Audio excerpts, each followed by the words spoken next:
Fala pessoal, tudo bom? Mais uma vez aqui a gente junto nessa tarde. Espero que todos estejam bem aí. Começando novembro e a gente começa de verdade com uma grande campanha, uma grande ideia, né? Do Novembro Azul, para que a gente possa repensar e a maioria das coisas, assim como nós falamos Setembro Amarelo e Outubro Rosa, Outubro Rosa, que é a questão da informação. A maioria das coisas acontece na nossa vida por falta de informação. Então que a gente possa se informar e esse mês inteiro de novembro será um programa de muita informação. E hoje, muito especial, prestigiando as nossas lutas diárias, hoje que a gente possa falar de artes marciais, falar de luta e falar principalmente do esporte da nossa cidade, todas as possibilidades e tudo aquilo que os mestres que estão aqui hoje possam nos oferecer, nos engrandecer quanto ao conhecimento deles para conosco. Uma boa tarde a todos vocês, compartilhe essa ideia, que hoje será um programa muito especial. Gostaria muito de parabenizar e agradecer, Bajo, você sendo o primeiro lá, ponta de lá. Geralmente a gente começa nessa ponta aqui, mas hoje eu vou começar lá na minha ponta direita lá. Bajo, a gente já se conhece há um bom tempo, temos grandes amigos em comum e de bate-pronto. Ô, Bajo, precisava que você fosse lá para falar um pouco da sua arte marcial, mas principalmente para as pessoas conhecerem o seu trabalho. E na pandemia foi uma grande luta, né, de verdade.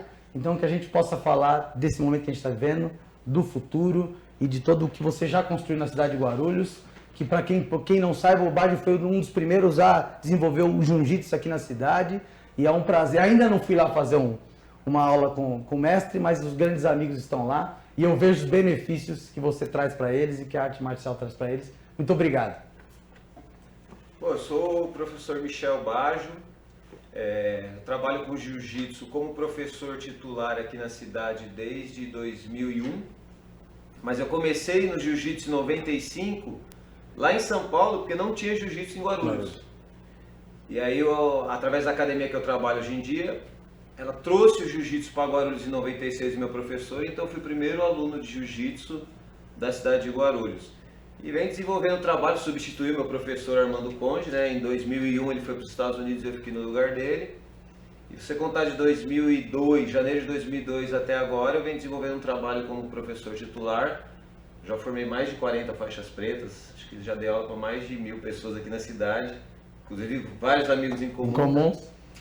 E através da arte marcial, no meu caso o jiu-jitsu, proporcionar uma melhor qualidade de vida para a galera e ajudar a cidade no que puder, né? Com o esporte, com a luta. Né? A gente até ali, a gente pode falar os bastidores aqui, mas como é um programa online, ali no offline, né, a gente conversando, e você falou uma coisa muito interessante, e na verdade eu vejo nas suas características, que é na aula que você falou esses dias, né, quantos livros vocês leram na pandemia, né? E eu vejo, através das redes sociais, depois vai ficar aqui disponível para todo mundo ver, toda a sua ideia de propagação de um conceito de vida, né, de cultura, de conhecimento. E eu que venho do futebol, a gente fala que rola além da bola, né? Então muita coisa rola além da bola. Muita coisa rola além do tatame, além do dia a dia ali, né? Então é esse papo que a gente vai bater aqui também hoje. E aí cada um vai se apresentar um pouco melhor aí. Tanto você como a sua própria arte marcial aí, né? Eu vou pular aqui, hoje vai ser o Lucas que falou, o produtor. Vou dar uma bagunçada aí pra gente poder sair da ordem cronológica. Ô Vinícius, muito obrigado por estar aqui hoje, representando toda uma ideia. Eu falei que eu estava muito político na última, fui lá há 4 anos, depois não voltei mais. Ficava falando, você tá com esse papo furado aí. Mas na verdade é um prazer ter você aqui, o sensei, se é assim que a gente pode falar, o mestre Maurício, né? O Roberto Benício que nos apresentou, é um grande prazer. Obrigado.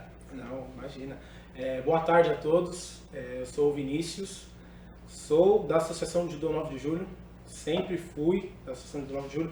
Foi fundada em 96, foi exatamente quando eu entrei. 96 está sendo um ano comum aqui, né? 96 e 96 eu tinha 6 anos, então eu era daquela turminha dos pequenos. Ixi, eu já era velho.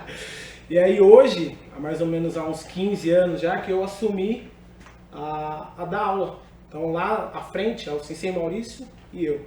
Então assim, desde que já foi fundada, o 9 de Julho já formou mais de 45 faixas pretas aqui dentro de Guarulhos. Aí cada um leva a sua vida, alguns mudam de estado, alguns mudam de cidade, mas o judô está sempre na essência, isso que é importante. Não, isso é sensacional e eu vi lá, fui conhecer em loco lá a galera fazendo, e até nas nossas discussões aqui, nosso bate-papo lá de fora, A ideia que a gente tem é que o esporte ele seja de fato não sei se eu posso já chamar um sistema de governo, mas que se leve a sério para não depender apenas de algumas lideranças. É muito importante ter as lideranças, mas às vezes o tempo passa, né?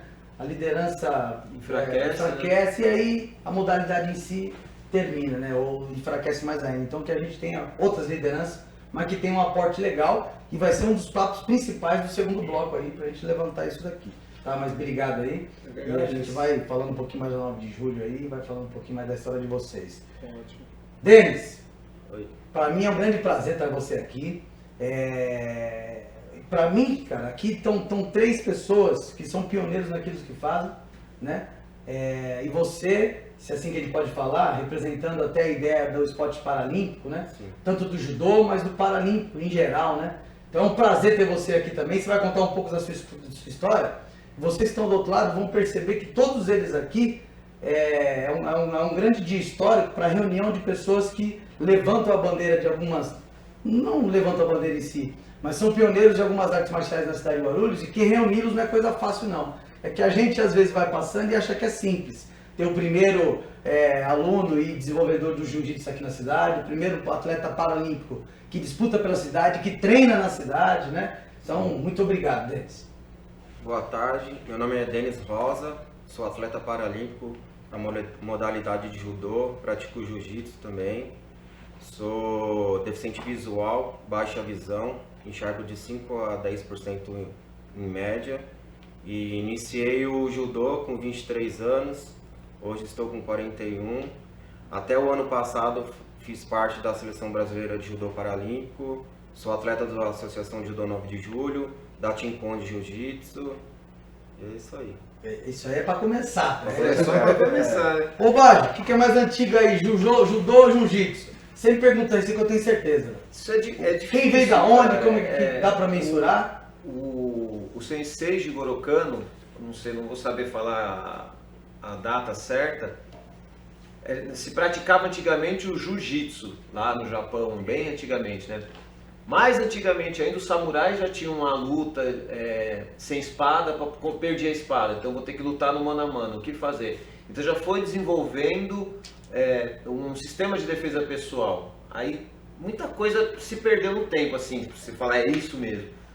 Mas aí tinha o jiu-jitsu, e o Jigoro Kano, eles podem até falar a data mais certinho depois, ele desenvolveu, através desse jiu-jitsu que fazia queda, torções, imobilizações, aí ele desenvolveu o judô. Eu não sei ao certo se foi uma modalidade que era para atender mais a população, porque antigamente quem treinava uma luta dessa eram os samurais. Tá. Era para guerra mesmo, era para defender o seu senhor feudal, etc. E o povo? E a pessoa mais simples, né? E na parte de educação, aí o Jigoro Kano parece que desenvolveu o judô em cima disso. Então, mas se perde no tempo. O sistema de luta de defesa pessoal que vem lá do Japão vem desde a época dos samurais até antes, entendeu? Eu sei que o judô é de 1800 e alguma coisa. 82. De 82. 1882. E às vezes, assim como vários esportes, né? Se pratica por um bom tempo, aí alguém vem e dá nome ao filho, e aí a partir dali às vezes começa a se contar, né? Porque como você falou, né? Por exemplo, o próprio futebol se disputava um jogo que chamava cálcio, que era próximo ao futebol, uma bola e tal, e aí você ainda vem... tem lá na... Tem. Itália ou na Espanha? É Espanha. É. E aí, enfim, ele vai evoluindo e aí de repente num determinado momento alguém vem, formaliza um pouco mais e fala, tá criada talvez uma modalidade esportiva, e aí com as suas federações, ligas, e começa as Vai modificando, né? Então isso que aconteceu com o futebol, isso aconteceu com o jiu-jitsu. Porque o jiu-jitsu veio na década de 30 com o Mitsui Maeda, que era aluno de Jigoro Kano, o criador do judô, e ele começou a desenvolver desde o Nordeste brasileiro até o Norte, Centro-Oeste, e parou no Rio. Ele veio desenvolvendo o jiu-jitsu lá, ensinando para as pessoas por onde ele passou o jiu-jitsu, década de 30. E até que chegou na família Gracie, em Belém do Pará, e a família Gracie, na época, gostou tanto, achou tão legal aquilo, aquela nova modalidade, que desenvolveu o que a gente chama hoje de Brazilian Jiu-Jitsu, que é o que leva para o mundo inteiro. Então, por exemplo, bem a grosso modo, Claro. O japonês chegou aqui e ensinou 10 posições. A família Gracie, com o passar dos anos, em cima daquelas 10 posições, virou 100. Hoje, é infinito.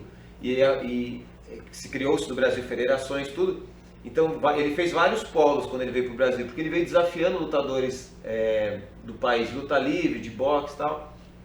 Nordeste, Centro-Oeste, Sudeste, e aí dentro do Brasil desenvolveu hoje as técnicas mais refinadas que usam no mundo inteiro. Tanto é que o Brasil é o principal país que manda professor de jiu-jitsu para fora. Tá. Inclusive a família Gracie, através do Rickson Gracie, que é um lutador famoso, foi de volta para o Japão lutar com os japoneses, dar aula.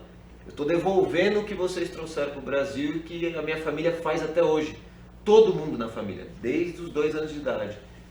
E é o que o maior polo hoje em dia do jiu-jitsu fora do Brasil, América do Norte, Estados Unidos, Califórnia, Miami, tudo tá pior que o Brasil. Assim, pior no sentido de academia de jiu-jitsu. Emirados Árabes, toda aquela parte ali dos Emirados Árabes Unidos estão trazendo, cada 2 anos ele vem para cá e leva o professor brasileiro para dar aula, inclusive nas escolas. Toda escola no Oriente Médio, no Emirados Árabes Unidos, tem o jiu-jitsu como parte da educação física. Então olha o que virou, né? A gente bateu um papo aqui com o Júlio. O Júlio, eu estudei com ele na faculdade, hoje ele é um mestre em desenvolvimento humano e motricidade humana. E ele foi campeão mundial de taekwondo. E ele foi pra Coreia e falou, lá é igual o nosso futebol aqui, na aula, intervalo, a molecada tira os tênis e vai praticar no exército, nas horas de folga. Então assim, ele falou que lá é como a nossa cultura aqui, né? Desenvolvida dessa forma. Nessa linha, ô Vinícius, o jiu-jitsu surge com uma ideia, vem com algumas posições, a família Gracie propõe algumas outras coisas, e por mais que seja uma arte marcial antiga, ela vem sendo atualizada, certo, Bárbara? Sempre, não para. E no judô, por ser um esporte olímpico até, competitivamente, tem uma formatação para que isso aconteça? O cara pode inventar um golpe lá, e aí como que isso é pontuado? Então, exatamente, no judô o que acontece? Por conta dessa visibilidade que tem o judô, ele sofre muitas modificações na regra. Então todo ano tem modificação muito grande na regra. E com isso, os atletas entram com a sua criatividade. Vou dar um exemplo. Antigamente no judô, você caía sentado, a gente falava que era koká. Hoje em dia não existe mais. Depois passou ao yuko, não existe mais. Então assim, as modificações da regra do judô é para facilitar uma pessoa que nunca fez judô a entender. Então assim, antigamente no judô você podia pegar na perna, hoje em dia você não pode mais. Então assim, você não tem noção o que os atletas de alto rendimento fazem para não pegar na perna, mas o golpe é o mesmo. Então ele pega na perna sem pegar. Como assim isso? Eles fazem, sem soltar a gola e manga, eles fazem a projeção do golpe sem pegar na perna. Então assim, é incrível o que os atletas conseguem fazer com as modificações. Exatamente isso que o Baggio falou. Tem a formatação do judô, tem os golpes que o Jigoro Kano inventou, mas de lá para cá se adaptou muito, muito. Mesmo porque o judô mesmo tem golpes que existe que você tem que pegar na perna. Só que para a nossa regra de hoje, não pode. Um outro exemplo é o judô. É kimono branco e kimono azul. O azul veio por conta da mídia, para facilitar a pessoa ver, foi o azul que derrubou, foi o branco. Porque bem antigamente era uma faixa vermelha que usava... Tá torcendo pra quem? O azul. Exatamente, era uma faixa vermelha que usava os dois de branco. Hoje, no Japão, não usa kimono azul, é a faixa vermelha ainda. Porque o kimono branco é a pureza. Então, no Japão, não existe kimono azul. Só usam kimono azul quando vão para a Olimpíada. Campeonato a nível internacional que passa na TV, aí eles usam kimono azul. Agora, campeonato interno, paulista, brasileiro, no caso nacional, né? Os campeonatos nacionais deles lá, é tudo com a faixa vermelha. Faixa vermelha. Tudo kimono branco. Kimono todo branco com a faixinha vermelha lá. O Denis é o grande amigo nosso do futsal. Tem um rapaz aqui num dos programas, o Aldre, acertei o nome dele agora. Porque o programa inteiro, Aldre, Andrew, pô, acertou hoje. Acertou. A gente tava falando de adaptação. Sim. Com 22 anos você começou a praticar judô, é isso? 23. 23 anos começou a praticar judô. Por quê? Comecei pela deficiência mesmo, porque o máximo que eu fazia era uma musculação ainda malemar. Tá igual eu então. Aí eu conheci uma associação de Guarulhos, né, que é a DEVIG, e a DEVIG tinha uma parceria com a Associação de Judô 9 de Julho, para treinamento de judô, né? Mas para eles também era uma novidade, né? Pessoas com deficiência, eles não sabiam o que ia chegar lá para eles. E aí eu fui lá conhecer, fiz uma aula experimental, gostei e comecei a treinar, cara. E eu acho que era um dom que eu tinha e não sabia. Porque participei com 3 meses da primeira competição, já fiquei em terceiro. E de lá pra cá, só... Você nunca tinha passado por uma experiência de judô ou artes marciais em geral? Não, nem sabia o que era, falar a verdade. Eu não acompanhava muito esporte. É porque era o kimono branco, você não tinha pra quem torcer. Se você for ver, no esporte de luta, ele começou velho. Porque normalmente começa no judô criancinha, na escolinha, né? Começou velho. Ainda mais no judô, por ser um esporte que tem muita queda, quanto mais você demora pra começar, mais dolorido é.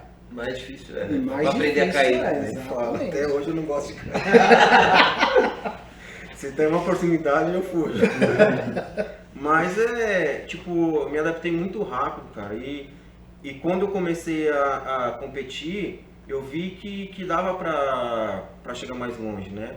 E sempre quis ser o melhor, eu sempre tive isso dentro de mim. Tipo, eu ia pra competição, eu nunca voltei sem uma medalha de uma competição nacional, né, paralímpica de judô.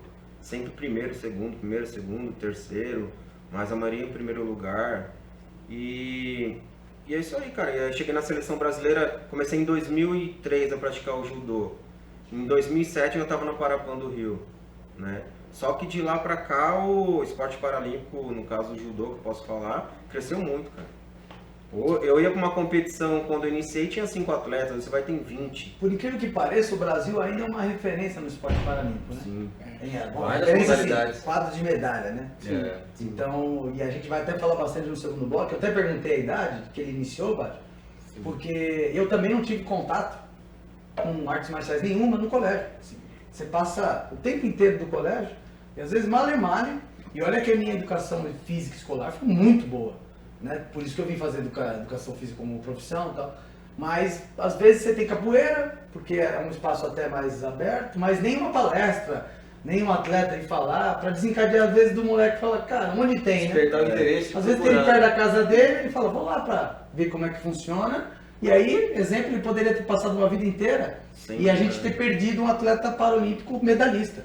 Sim. Né? Assim como várias outras modalidades, mas no caso aqui, o judô. Eu acho que também um pouco fez a diferença também foi, tipo, eu comecei a treinar no 9 de julho e sempre fui tratado como uma pessoa normal. No início era um pouquinho diferente, porque não era novo, né, para eles. Mas eu sempre, nunca ninguém aliviou, acho que isso também ajudou eu a crescer. Os caras não No os caras judô, não dá boi, né? tanto no jiu-jitsu também, o Bajo, meu professor, Foi igual. o Bajo, meu professor de jiu-jitsu também, nunca aliviou, né? Então, no início, contrário. quase deixou o cego de ver já, Não, Ô, Vinícius, mas tem muita adaptação para poder... Como que funciona? Então, na verdade, assim, a principal adaptação é que eles já começam com o kumikata, que é a pegada. Tá. Já inicia com o kumikata, que pra nós é diferente porque eles têm muita força. Justamente por já começar, quem treina com ele não consegue tirar a pegada dele, de tanta força que tem. Já nós, que podemos falar normais, assim, né, que não tem a deficiência, a gente começa com a distância. Então tem muita briga de pegada, e às vezes com essa briga de pegada é onde você sai na frente. Às vezes você desloca a pessoa com a pegada, coisa que na deles já é um pouquinho diferente. Porque os dois começam exatamente iguais, Com né? a pegada. Com a pegada. E a competição que você vai, o cara já tá ali, tá tremendo, tanta força que o cara dá Perdeu ali, né? O cara arranca a borda do kimono. Né? E no judô paralímpico, tipo, perdeu o contato para a luta. Então, você vai lutar 4 minutos, você luta 10, mano. Porque assim, perdeu o contato, vai lá, levanta, coloca, segura de novo. Mas fora isso, a regra é a mesma. A gente fala que o tempo é parado. Cada vez que você para ou dá um AT, para o cronômetro. Aí você já Foi viu. futsal, São 4 minutos que viram 10. Mas a regra é a mesma. A única coisa que quando a gente está na área de risco, o árbitro fala jogar, né? Que é pra gente saber que a gente está chegando fora da área. Porque sair também leva punição. A regra é a mesma, judô paralímpico e judô normal. A única diferença é que começa segurando, né? Então, ótimo.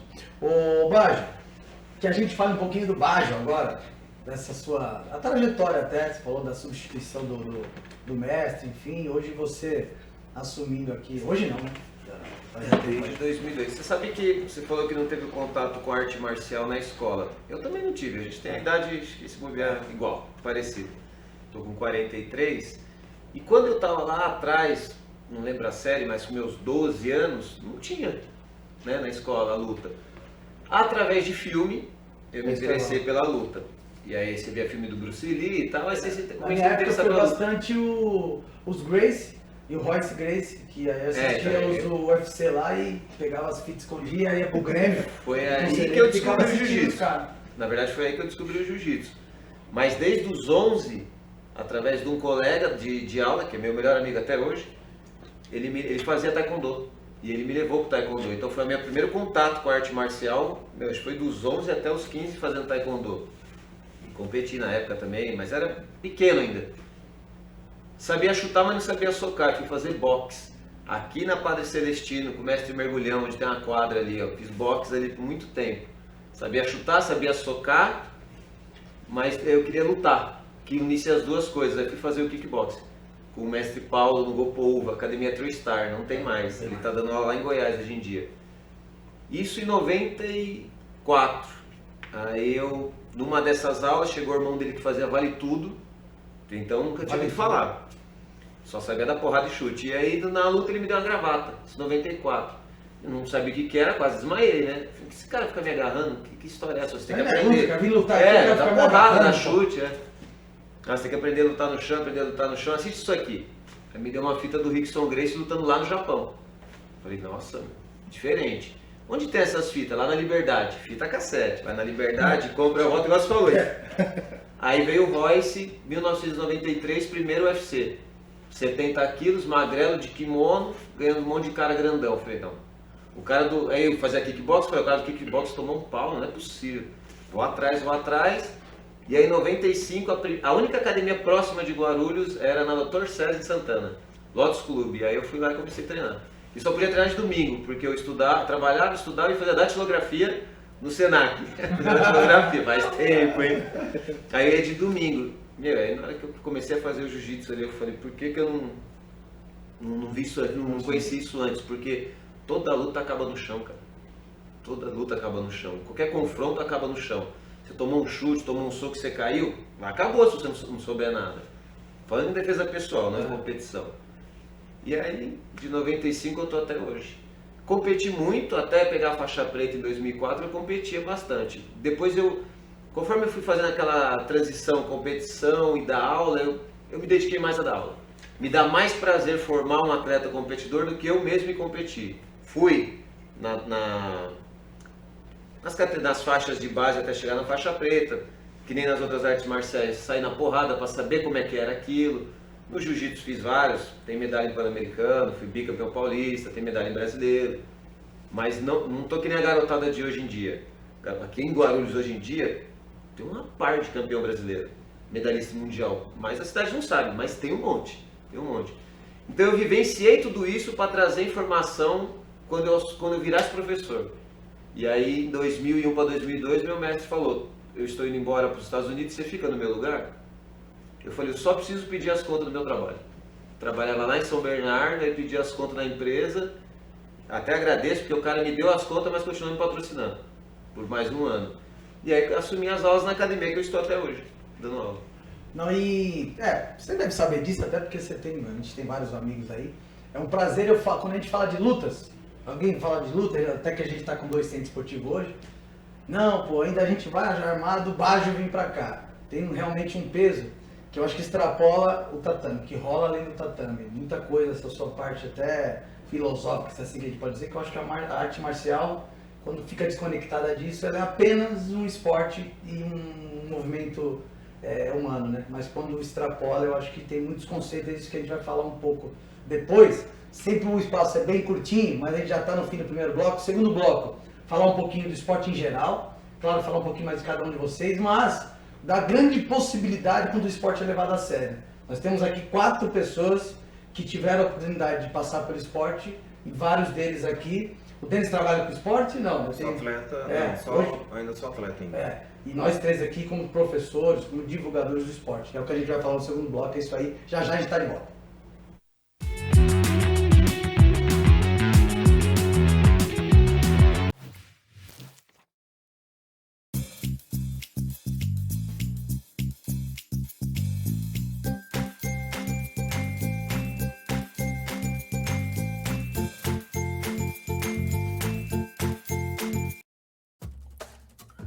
Você não sabe mais o que fazer para sua marca ser vista pelo seu público? São tantas siglas e receitas mágicas de marketing que te prometem vendas milionárias e não entregam nada de válido para sua empresa? Sua empresa não precisa de posts nem de fórmulas mágicas, ela precisa de estratégia de marketing. Então, vamos conversar? Temos a estratégia ideal para o seu negócio. E aí, vamos criar coisas incríveis juntos?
É o comércioguarulhos.com.br. Entre aqui no portal comércioguarulhos.com.br e se prepare para um mega projeto que está nascendo, que é o Marketplace do vendamaiscomércio.com.br. A VMC e o Sim Comércio se unem numa grande parceria. É o primeiro marketplace do Brasil em que você terá taxas infinitamente mais em conta para você vender mais. E o que é legal, com o apoio de uma agência digital à sua disposição para criar sua marca, para ajudar você nas redes sociais, para criar o seu site, comércioguarulhos.com.br. Traga o seu produto, venha divulgar sem nenhum custo. Estamos caminhando para o Marketplace. O Venda Mais Comércio é a sua oportunidade de vender mais e se fortalecer. É o comércioguarulhos.com.br e o Venda Mais Comércio que está chegando para fortalecer o seu negócio e o seu produto. Se cadastre agora. Estamos juntos! O futuro está aí e é necessário nos adaptarmos a ele sem perder a excelência conquistada com anos de tradição. E isso é possível no campus do Centro Universitário e também no conforto da sua casa. O ensino presencial flexível 4.0 do ENIAC une toda a tradição das aulas presenciais com a versatilidade do ensino online. Se prepare para o novo com quem entende de inovação. Faça a diferença. Faça ENIAC.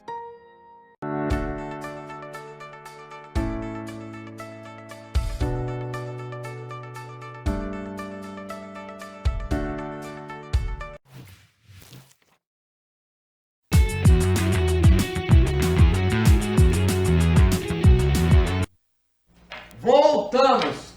Ô Lucas, nós estamos aqui com a nossa plaquinha aqui, vamos ficar maior para o pessoal ver ali a gente aqui. A gente estava falando até dos patrocinadores, queria agradecer a todos que nos apoiam no programa aqui, principalmente a TV Folha, que dá essa oportunidade, né, da gente desenvolver esse projeto Velho Esporte Convida, que na ideia é de convidar mesmo os amigos e ter vida, e aí que a gente vem nesse processo. Então podem falar à vontade aí das pessoas que apostam, porque uma das ideias desse momento também, Baja, é que seja um canal para que o cara possa ter visibilidade, né? Porque o cara te apoia, assim como você falou lá atrás, você pediu as contas, o cara ainda falou, ó, mais um ano aí que eu vou te apoiar. A gente que vive do esporte, aqueles que apoiam o esporte, eles são magníficos, a gente tem que exaltá-los, né? E uma das discussões maiores nossas agora é também entender que o esporte é um grande processo de investimento pro cara, porque senão fica meio mais mola, né? Eu te ajudo um pouco. E às vezes, por exemplo, vem uma pandemia, o cara fala, puta, eu não vou conseguir mais te ajudar, velho, porque ele também tem a vida dele. Então, quando o esporte proporciona visibilidade para o cara, aumenta as vendas do cara, enfim, faz bom negócio, né? Que eu acho que é uma pauta totalmente propositiva. O esporte é coisa boa, né? Sim. Então, aqueles que queiram apostar no programa, apostar nos atletas e no esporte da cidade, então, um canal aberto aí, né? Falar em apostar e coisas boas, propositivas, a gente estava aqui no off, contando as histórias do Denis aí, e aí de fato isso, Denis, a gente conversou com o Sérgio, e a gente estava na discussão de nomenclatura, né? Cego, deficiente visual, né? Ele falou, até para o normal assim, né? A gente pode até falar cego. Porém, no esporte paralímpico, a deficiência visual, ela tem alguns graus. Sim. Dependendo do grau, ele está numa categoria. Então é sim, deficiência visual, grau tal, deficiência visual, porque isso dá uma escalonada também na categoria que ele vai disputar com a competição, né? Você nasceu deficiente visual, foi uma doença adquirida, uma deficiência adquirida, como que aconteceu? É uma doença genética que eu tenho, que chama Stargardt, né? E até meus 8 para 9 anos eu enxergava normal. Aí eu comecei a ter dificuldade na escola e essa dificuldade foi se agravando muito rápido.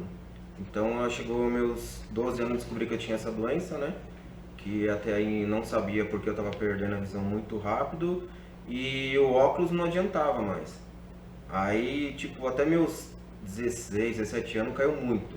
E graças a Deus estabilizou, né? Tipo, tô nos de 5 a 10% que falam, né? Que a porcentagem certa é difícil de saber. Mas, assim, eu não me aceitava como deficiente. Eu tinha vergonha. Tipo assim, podia andar de graça de ônibus, mas eu não queria ir porque eu não me aceitava, né? Assim, não sou deficiente e tal. Mas o esporte me proporcionou essa questão de aceitação. Que de repente eu virei um atleta, tava na televisão, fiz entrevista para Record, passei no Esporte Fantástico. Então pra mim foi muito rápido também as coisas. E aí dá pra, assim, é o que eu falo para as pessoas, eu nem falo que quero enxergar normal, porque eu não lembro como é enxergar normal. Só quero morrer do jeito que eu tô, com essa quantidade de visão, que eu me adaptei, eu aprendi muito bem a se virar com esse tipo de visão. Até que pessoas que não me conhecem pela minha locomoção falaram, você tá mentindo que você não enxerga. Você engana Você vai estar enganando. Eu falei, não precisa enganar ninguém, cara. Tipo, Tá dando gato nos caras. Graças a Deus eu tenho uma locomoção muito boa. Eu falo graças a Deus mesmo porque não ficar dependendo tanto das pessoas, né? Só que dependo quando eu vejo que eu não consigo mesmo, aí eu falo, ó, me ajuda. Mas fora isso, pra mim é tranquilo. Mas eu desenvolvi a doença de 8 para 9 anos. A gente vai falar até algumas histórias aqui, a história do extintor, que daqui a pouco a gente conta aí. Não precisa falar o nome dos caras, mas se quiser falar também, já fala o nome dos caras. Cagué dos caras aí. Que nós vamos atrás dos caras, já vamos falar dessa. Nós temos os dois professores dele aqui, pode assim dizer, né? Dois treinadores dele. Sim. E eu, há um tempo atrás, dei aula pro João Pedro, paralisia cerebral, né? Deficiência física. Seria uma deficiência intelectual, então legal. E para mim, eu que dei aula 5 anos na Casa André Luiz, que é ali de voluntário, para mim foi um retorno. Depois de tudo que eu tinha passado, de alto rendimento, futebol, futsal, voltei a dar aula com uma pessoa com uma deficiência e com grau de adaptação. Para mim foi muito interessante, porque eu comecei a ver melhor o movimento humano, assim, o que ele fazia com o quadril para poder mudar de lado, como ele usava os braços, porque a perna ele não conseguia, como ele posicionava, para mim foi uma reinvenção. Com o treinamento, com o Denis, você precisou se adaptar. Gerou um outro conhecimento que você aplica no treinamento normal, segmentado, assim que a gente pode dizer. Eu pensei na hora que você estava falando da pegada, né, o que levou ele a ter essa pegada mais forte. Talvez a gente monte um sistema de treinamento para passar para aqueles que não... Teve primeiro com o Bajo, teve algum aprendizado que você transferiu para os outros, Bajo? Teve sim, até, privilégio para mim poder dar aula para ele, né? Quando ele chegou lá, nunca tinha dado aula com deficiente visual. E no jiu-jitsu, as técnicas no chão, tem muito detalhe. É igual ele treinar em pé o judô, só que ia ser um mundo novo para ele, a técnica do jiu-jitsu. Por causa da regra de pontuação, que é completamente diferente do judô, entendeu? Então, como eu vou passar isso para ele? Eu lembro que eu falei assim, por mais que ele não conheça as técnicas, as regras do jiu-jitsu, quando ele estiver na aula, eu vou mostrar a técnica nele, para que os outros possam ver na aula. Que vai ser um modo dele sentir eu fazendo a posição, onde eu ponho a mão, para ele poder praticar. Que a gente ensinou uma técnica, repete 10 minutos. Então ali eu comecei a mostrar e sempre perguntando, aqui, assim, dando essa aula, eu também percebi o quanto eu tinha que mostrar e falar direita, esquerda, em cima, embaixo, mais para cima, mais para baixo, porque não é culpa do aluno. ele às vezes não tem essa vivência, ele não tem essa coordenação motora, ele não está acostumado a fazer isso. Tem que fazer um pouco mais para a direita, 90 graus para a esquerda e assim vai. E dando aula com o Denis, eu percebi que eu tinha que ser mais detalhista nesse, até para os adultos, principalmente para os adultos, que nunca fizeram esporte. E o mais legal de tudo, eu acabei de ensinar a técnica, vai todo mundo fazendo. Nunca me perguntou, como que é mesmo? Nunca. Ficava fazendo. E todo mundo que estava vendo eu mostrar a técnica, todas as duplas eu tinha que passar e corrigir alguma coisa. Ô Bajo, mas é assim, ô Bajo, mas é assado. Ele não. Só de eu fazer nele, ele sentia onde eu punha a mão e eu falando ao mesmo tempo, ele fazia. E a gente se deu super bem. Ele me joga, me bate em pé, eu bato nele no chão e estamos amigos até hoje. Quase ele tirou os seus 5%. Quase tirei sem querer. Ele já não alivia mais. Isso é uma história, isso é até uma história legal, porque ele, pode contar? Deu um estrangulamento nele, ele é marrento, né, que a gente chama na luta, é marrento, o cara não quer bater, não quer pedir pra parar, ele é marrento. Então, apertar mais um pouco, né, e apertei. Aí ele bateu assim assustado e falou, ai meu Deus, tô cego. A gente começou a rir, meu, como assim tá cego? É cego, pô? Me deixou cego, tô vendo uma tarja preta aqui na frente. Eu falei, como assim, Denis?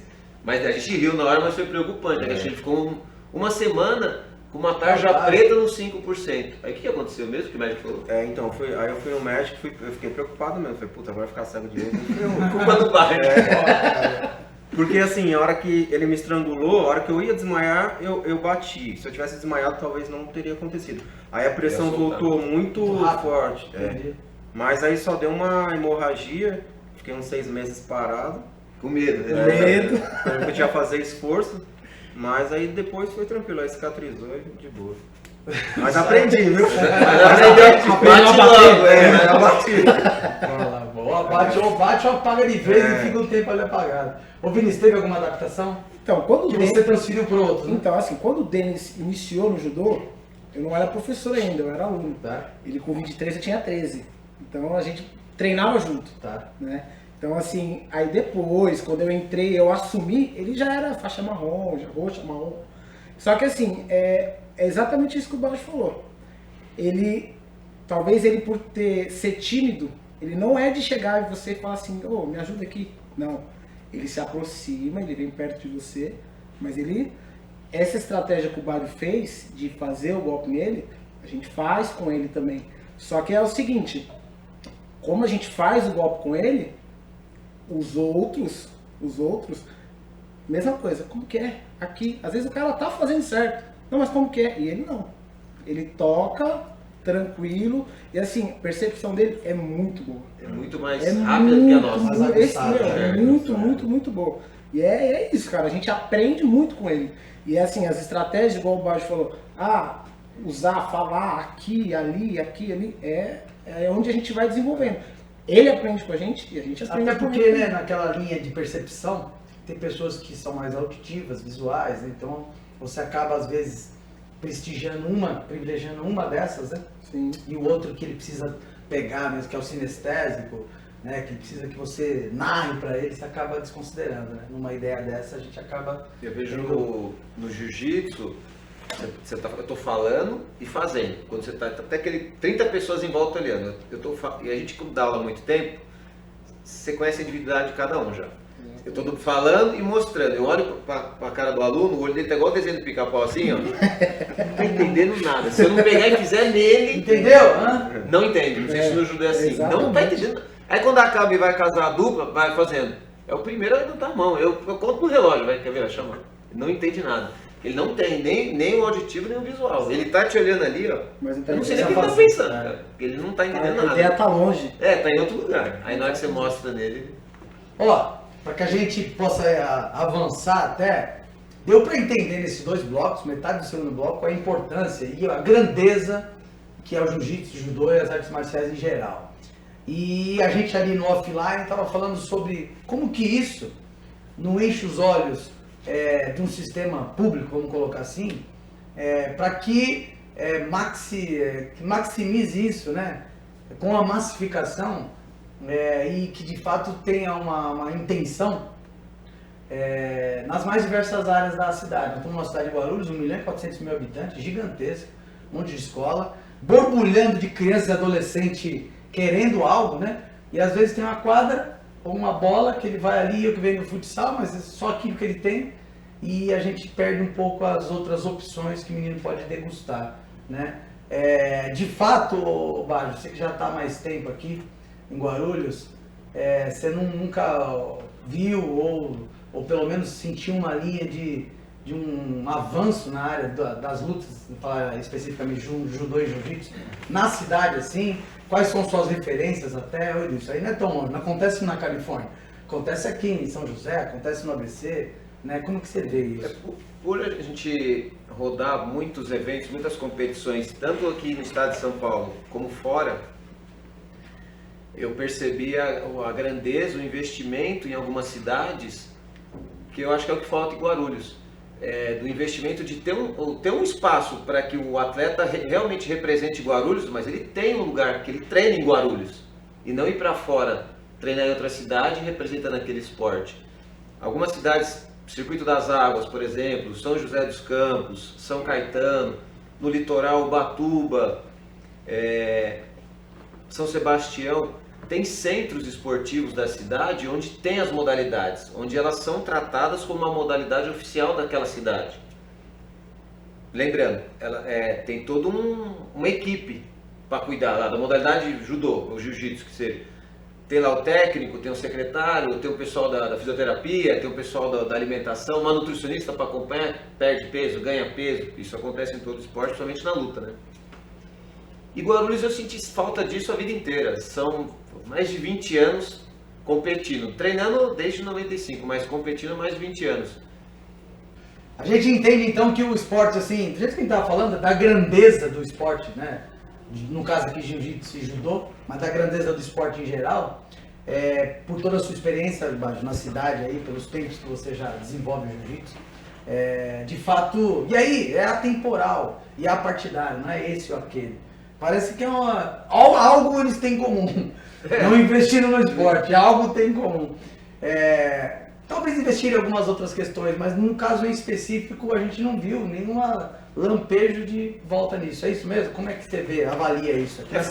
Falando do jiu-jitsu, a gente roda São Paulo inteiro, Brasil inteiro com as competições, fora do país também, e eu vejo muitas cidades que têm muito menos empresas, muito menos habitantes, e tem uma estrutura, um centro de excelência que cuida do esporte da cidade e que a pessoa representa o esporte daquela cidade e treina naquela cidade sem sair dela.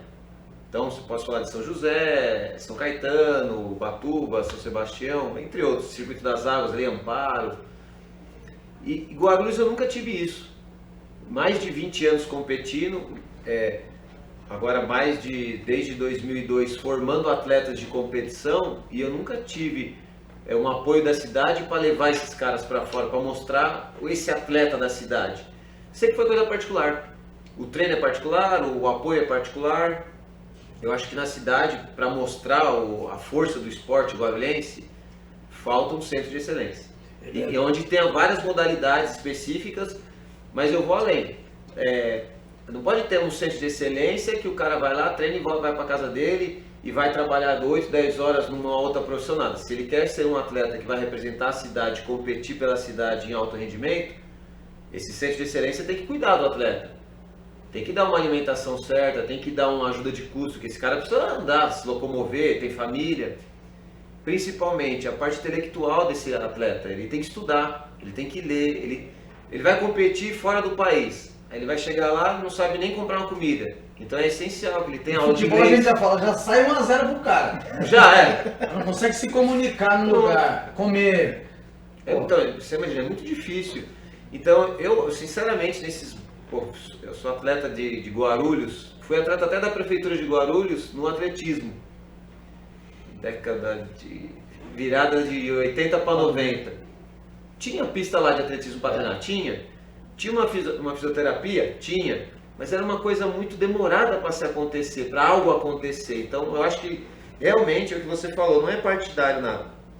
Alguma coisa deixa de acontecer na cidade, porque realmente não tem um centro de excelência. Falando do jiu-jitsu, hoje, eu sou pioneiro com meu professor tudo, mas tem mais de 50 equipes trabalhando na cidade. Meu, você faz ideia, só a minha equipe tem 800 atletas, contando as filiais todas. Você imagina todas. Todas elas têm atleta de alto nível que compete no mundo inteiro. E do jeito que você falou aqui, Cadê? nós temos aqui campeões da cidade, que a cidade mesmo acaba não sabendo. Não sabe. Temos um caso aqui, do nosso lado aqui, o Denis, que a cidade às vezes vai passar na rua e passa desapercebido. Então, por exemplo, o Denis, só a gente que é do judô, do jiu-jitsu, sabe quem é ele. Que é deficiente visual, que é campeão brasileiro, do judô, etc. A população não sabe, é diferente de outro país ou às vezes de outra cidade, que a pessoa comum que nem faz esporte, sabe, é que vê aquele cara na rua e sabe que ele é um atleta da cidade, que conquistou uma medalha no Mundial lá, não sei aonde, entendeu? Falta isso na cidade de Guarulhos. Ô Denis, eu perguntei, porque nós três aqui vivemos do esporte, né? Sim. E aí eu perguntei, você faz alguma outra coisa? Fala, não, ainda insisto em ser atleta. Um dos livros que eu li, e esses dias o rapaz que a gente estava falando, é uma das palestras dele, que também é minha, que é Cabeça de Campeão, um livro que chama Cabeça de Campeão.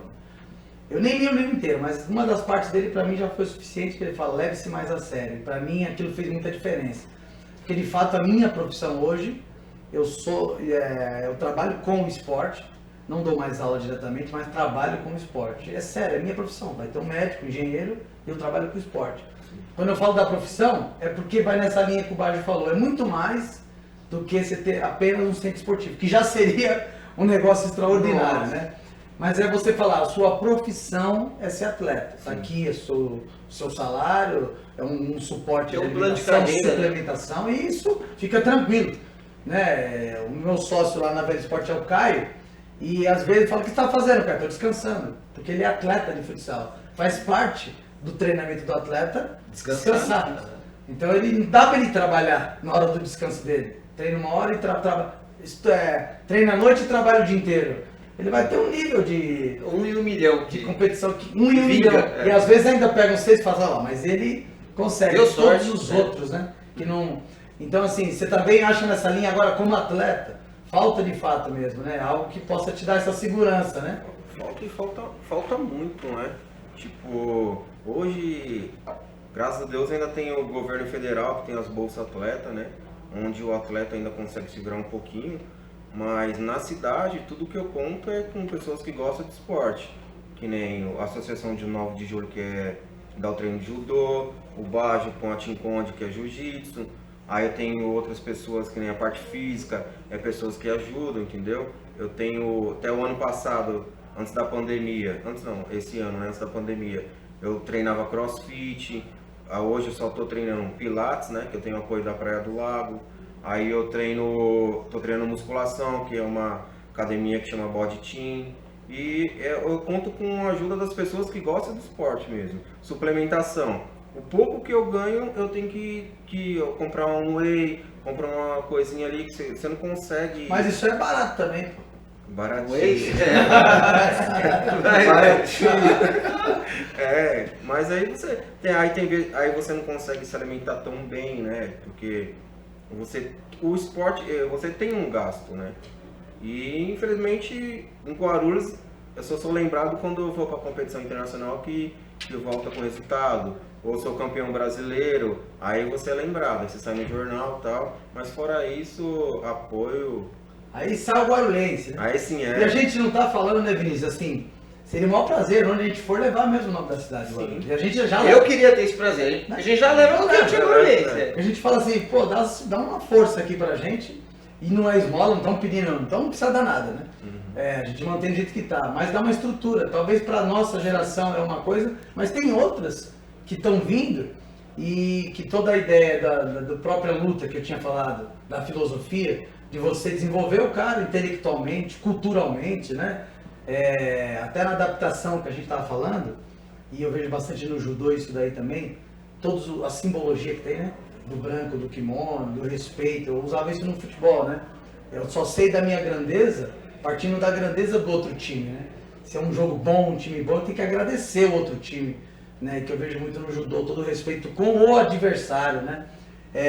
Mas de fato a gente falar de esporte de alto rendimento, a gente está longe ainda, por mais que a gente participe das competições de alto rendimento, né? Então, na verdade, assim, eu digo, eu como atleta, depois que a gente tem o conhecimento, a gente vê quanta coisa a gente faz errada. Principalmente o nosso esporte, que é com alimentação, nossa, como eu fazer errado para perder peso? Né? Então, assim, se a gente tivesse um centro de excelência, que tivesse uma nutricionista, talvez, na época, o meu resultado seria outro. É isso aí. Né? Então, assim, eu acho que isso é primordial. Se a gente conseguisse, meu Deus do céu, a gente estava no céu. Uma cidade desse tamanho, um centro de excelência, nossa, dava pra gente, assim, já tem muitos atletas que representam outras cidades que são de Guarulhos, poderiam estar aqui. E a gente está falando, quando chega nesse ponto, na ponta da pirâmide, né? Então nós já temos uma ponta da pirâmide até bastante larga. Agora, teria uma ideia de esporte, né, em todos os lugares, que o menino talvez não chegue a competir em alto rendimento, não seja grande atleta, mas o judô, o jiu-jitsu fez parte da vida dele, ele é um grande pai, um grande empresário, ele é uma grande pessoa com um caráter gigantesco, né? E que eu tenho certeza que é a ideia, porque eu fui lá em loco conhecer, e porque eu conheço o Baggio, conheço as pessoas que participaram de todo o processo dele ali. Pessoal, a gente, de fato, o nosso tempo é geralmente mais curto aqui, ainda com os imprevistos de grandes iluminações no nosso cenário. E eu queria que vocês pudessem, né, se despedir e, enfim, falar aí as considerações finais, mandar os abraços aí, não pode esquecer algumas pessoas no abraço, senão os caras cobram lá depois, hein? Ia começar com o Denis aqui. Um grande prazer ter você aqui, tá, Denis? E boa sorte, pode contar conosco aqui. E na próxima tem que trazer as medalhas aí, que a gente acabou não lembrando hoje, de trazer as medalhas. Mas obrigado, Denis, a sua participação aí, as suas histórias. Eu quero só agradecer as pessoas que colaboram, né, para o meu rendimento, que é a Associação de Judô 9 de Julho, a Team Conde, tem a Praia do Lago que me ajudou com Pilates, tem a Body Team que é a parte de musculação, a CrossFit MK1 também, que sempre me ajudou devido à pandemia. Esse ano eu tô parado, mas é isso aí, cara. Mais essas pessoas mesmo. Minha família, né, meus amigos, que não pode esquecer, todos que torcem por mim aí. Não, sensacional, e a gente vai continuar torcendo mesmo, boa sorte aí. Vinícius, vou deixar o Baggio por último, porque ele é o mestre mais velho aqui da gente. Mais velho. Ele é mais experiente aí, mas obrigado, viu? Obrigado, parabéns pela associação, para todos que estão ali envolvidos. Obrigado.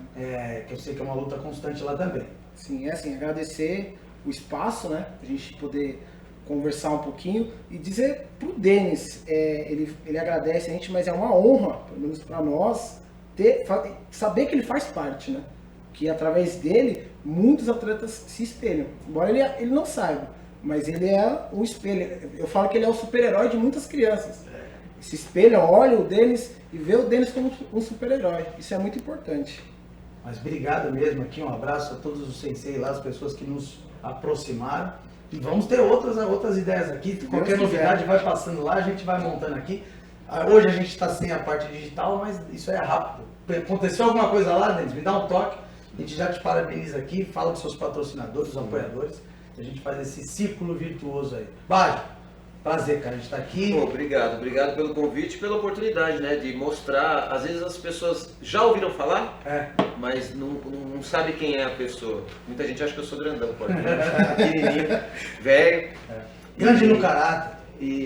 Obrigado. E agradecer a Academia Aqua Esporte, né, que comecei como aluno e me aceitou como professor. Estou lá até hoje dando aula. A Keiko Sports, que é a fornecedora de kimonos, que é minha patrocinadora, né?